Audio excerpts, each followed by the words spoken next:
what's really interesting about this one is just the surprise element of it. Nobody expects you to do this. Nobody sees this one coming, and nobody really knows what to do with it. So, do I have your interest? Let's get into it. So I'm gonna push him back, get my head as high as I can, and I'm gonna break this lock. Now I need to pinch this arm, and I kind of want to control this as I grab this arm, and I'm gonna put it underneath, and I want to grab both of his hands. Now I can control him up here and pinch down with my elbows. That's actually perfectly fine for this move. I don't need him down by my hips. What I'm gonna do now is I'm gonna pinch this arm specifically. I'm gonna drop this knee to the ground, and I'm gonna get my head and my body as close to the ground as I can, and I'm gonna roll around kind of through this pigeon pose that we were doing earlier, but instead of that, I'm gonna come all the way back forward, almost into a panda. Now immediately what I need to do is I need to grab his toes, and I need to put my elbows into his shins here.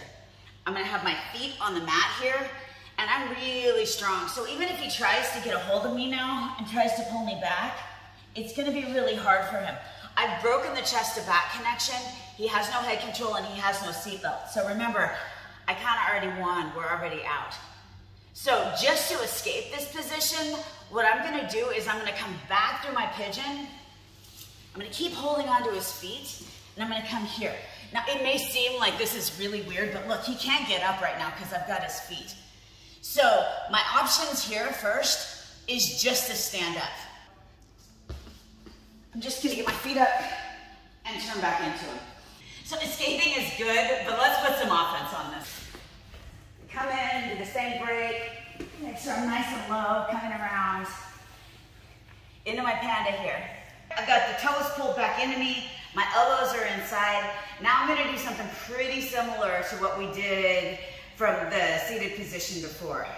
I'm gonna pull myself forward, and I'm gonna dip and get the shoulder underneath his leg. I'm gonna grab, I'm gonna clear this one, nice and easy now because I've got a hold of the toes. I'm gonna trap this leg and turn around and come up. But instead of just being opportunistic and looking for the dog bar right here, maybe I feel like I need a little bit more control. So I'm gonna continue with my over-under, and I'm gonna scoot up into my half guard. Now when I say this, what I mean is I need my hips higher than his knee here. So from here, what I'm gonna do is I'm gonna move over, and I'm gonna take my lockdown. Now as I pull him into me, I'm gonna need to kind of poke my butt out. If I don't poke my butt out and he just like decides to get up and sweep, now I'm in kind of a different situation.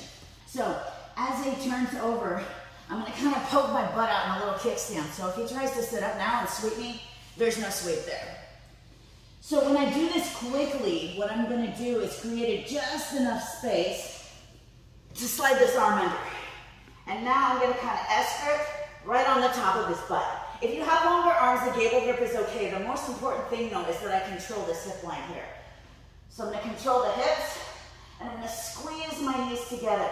Now I can release this lockdown because I actually still have really good control over his legs with the squeeze when I have the hip control as well. So now what I wanna do is I kinda wanna find his low leg here with my Achilles, and I'm gonna bring this leg up high. Now he's really wedged into position. Can you move, Bendy? No. So what I'm gonna do is I'm gonna slide this ankle down and push my hips forward until I get the tap. If I don't get a tap here, I can still come back. I'm gonna take my lockdown back, and I'm gonna push him back on top. But if I wanna continue my knee bar attack, what I'm gonna do is I'm gonna slide out, and I'm gonna come back over into a half guard here. I'm gonna post my hands on the mat, drop this knee down, and I'm gonna slide my leg across his hips. I don't wanna put too much pressure here, but I wanna make sure that I have connection the whole time. Now I'm gonna sit up with this arm here, and I'm gonna switch. As I do that, I'm bringing this leg up, and I can take my Bendy control here, pull his knee in, put my leg on top, close up my Bendy lock, finish my knee bar, and I get back on top.